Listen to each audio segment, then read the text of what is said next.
नमस्कार दोस्तों, स्वागत है आपका। आज जो हम कहानी देखने वाले हैं दोस्तों, वो एक सच्ची कहानी है।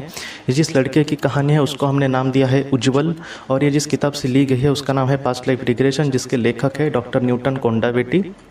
उज्जवल के साथ ये प्रॉब्लम थी, जब वो डॉक्टर जी के पास आया था तब उसने ये कहा दोस्तों कि उसके जो पिताजी थे उन्होंने उसके साथ कुछ भी बुरा नहीं किया था। एक नॉर्मल पिताजी जैसे होते हैं वैसे ही थे, कुछ बड़ा तो उन्होंने कुछ नहीं किया। लेकिन फिर भी उज्जवल के मन में उसके पिताजी को लेकर बहुत ही ज़्यादा ऐसा गुस्सा था, या फिर बहुत ही ज़्यादा एक दुश्मनी जैसी भावना थी। उसको पता नहीं चल रहा था कि ये क्यों है। कहीं ना कहीं उसको भी बुरा लगता था कि उन्होंने उसके साथ कुछ भी बुरा नहीं किया, लेकिन पिताजी अगर कोई काम कहते थे तो इसको बहुत ज़्यादा बुरा लगता था, या फिर उन्होंने ज़रा भी इसको डांटा तो इसको ऐसा लगता था कि जैसे वो बहुत ही ज़्यादा अत्याचार उस पर कर रहे। खामखा उसको लगता था, लेकिन इन सारी चीज़ों के पीछे की वजह उसको नहीं पता थी। लेकिन जब उसने सुना कि पास्ट लाइफ रिग्रेशन या फिर हमारे पहले के जन्म के भी रिश्ते कभी कभी इस जीवन में इस तरह से हावी हो सकते हैं, तो इस वजह से उसने पास्ट लाइफ अपनी करने के लिए कोशिश की थी। जब वो पास्ट लाइफ रिग्रेशन अपनी की दोस्तों, और पास्ट लाइफ रिग्रेशन में वो चला गया, तब एक जन्म में उसने ये देखा कि ये जो उज्जवल है वो एक जन्म में एक राजा था दोस्तों, और उस राजा के एक बेटा था, राजा का एक बेटा था। और वो जो राजा का बेटा था वो इस जन्म के उसके पिताजी थे। उस जन्म में उस जन्म में ये उसके बेटे थे। तब उसने ये देखा उज्जवल ने कि उसका जो बेटा था उसको खुद को राजा जल्दी से जल्दी बनना था। उसको क्यों शायद पता होगा कि ये किसी और को राजा बनाएंगे तो मुझे वो गद्दी नहीं मिलेगी। इस वजह से धोखे से उस बेटे ने अपने पिताजी की उज्जवल की उस जन्म में उन्होंने हत्या की थी। और इस वजह से दोस्तों ये उज्जवल को बहुत ही ज़्यादा परेशान वो हुआ था कि अपने पिताजी ने उसको इस जन्म में जब वो पास्ट लाइफ रिग्रेशन चल रही थी तब उसको इतना बुरा लगा कि इतना बड़ा धोखा दिया उस जीवन में इसने मुझे, मेरा बेटा होकर भी उसने मुझे मारा। इन सारी चीज़ों से बहुत ही ज़्यादा गुस्सा उसको आ रहा था। एक गुस्सा होता है ना, वो और बढ़ गया था उसका। लेकिन एक फिर से जन्म उसके सामने, उस जीवन का एक अलग जन्म आया, और उस जन्म में उसने ये देखा कि ये इसका एक बहुत ही बड़ा व्यापार था। और उस व्यापार में दोस्तों दो बिजनेस पार्टनर थे।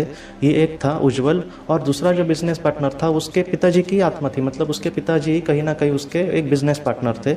और उस जीवन में उज्जवल के मन में दोस्तों एक बहुत ही बड़ा लोभ आया कि अगर ये नहीं रहा तो सारा जो प्रॉफिट होगा या फिर सारा जो बिजनेस होगा वो मेरे अकेले का होगा। इस वजह से उस जीवन में उज्जवल ने अपने पिताजी को मार डाला था धोखे से। आप समझ सकते हैं कि इन दोनों की जो दुश्मनी थी वो बहुत सालों, ये तो 2 ही जन्म उसको याद आए, लेकिन ऐसे कितने सालों से या फिर कितने जन्मों से दुश्मनी उनकी चलती आ रही थी।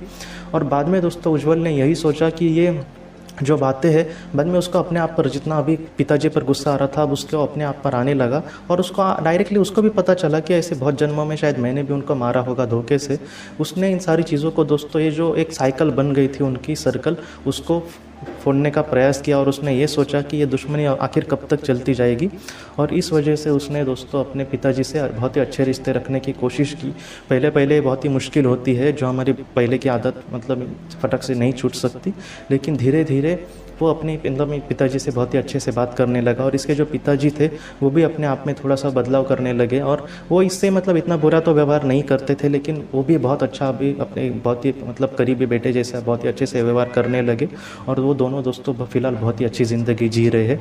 ये जो कहानी है वो हमें ये सिखाती है कि देखिए दोस्तों, ऐसा नहीं है कि हमारे साथ अगर कोई बुरा बर्ताव करता है तो उसके पीछे उसकी ही हमेशा गलती होगी। पहले की जन्म की हमें बातें नहीं पता होती। इन सारी चीज़ों से छूटने के लिए या फिर समझने के लिए मैं आपको एक आसान रास्ता बताता हूँ कि जो आप जितना हो सके दोस्तों सारे लोगों के साथ अच्छा बर्ताव करने की कोशिश करना। हाँ, कुछ लोग पृथ्वी पर हमारे साथ बहुत बुरा करते हैं, मुझे भी पता है, उनको हम माफ़ नहीं कर सकते। लेकिन मैं ये नहीं कहता कि उनको दिल बड़ा करके आप माफ़ करो, ये करो वो करो, लेकिन जितना हो सके उनके बारे में सोचना ही बंद करो। क्या उसने मेरे साथ, बहुत लोग ऐसे होते हैं ना कि 20 साल हो गए उसने मेरे साथ ऐसा किया, 25 साल हो गए उसने मेरे साथ ऐसा किया।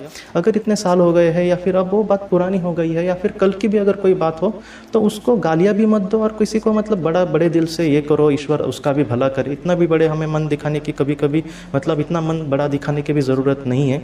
लेकिन जितना हो सके दोस्तों हमें उसके बारे में सोचना ही बंद कर देना चाहिए। हम अपने जीवन के बारे में सोचें, हमारे जो करीबी है, जो हमसे सच्चा प्यार करते हैं उनके बारे में सोचें। तो इन सारी चीज़ों से हम अपने आप उन सारी चीज़ों से छूट जाएंगे। कभी कभी किसी के दिल में, मैं आज भी देखता हूँ कि बहुत ही मीठी मीठी बातें करेंगे, लेकिन एक दूसरे के लिए दिल में उनके बहुत ही ज़्यादा जहर भरा होता है। तो ऐसा जो जहर है वो हमें ही कहीं ना कहीं मार डाल सकता है या फिर हमारे सामने दुख ला सकता है। इस वजह से मैं कह रहा हूँ कि ऐसे जो जिन्होंने हमें हमारे साथ बुरा किया है, पहले तो हम किसी के साथ साथ बुरा ना करें, ये पहली चीज़।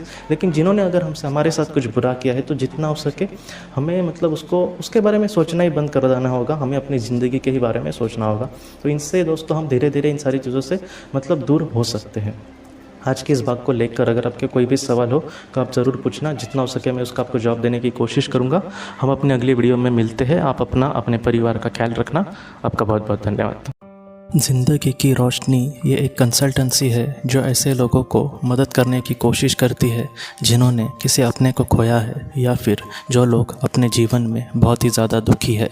जो लोग इस संस्था के साथ जुड़ेंगे उन्हें पास्ट लाइफ रिग्रेशन के ऑडियो, ध्यान करने के लिए 5 ऑडियो, 10 ऑडियो बुक्स और उसके साथ साथ PDF किताबें, मतलब ऐसी किताबें जो मोबाइल या फिर लैपटॉप या फिर कंप्यूटर पर आप पढ़ सकते हैं, ऐसी किताबें उन्हें ईमेल पर या फिर व्हाट्सएप पर भेजी जाएंगी। जो लोग इस संस्था के साथ जुड़ना चाहते हैं वो कृपया इस नंबर पर व्हाट्सएप मैसेज करें। आपका बहुत बहुत धन्यवाद।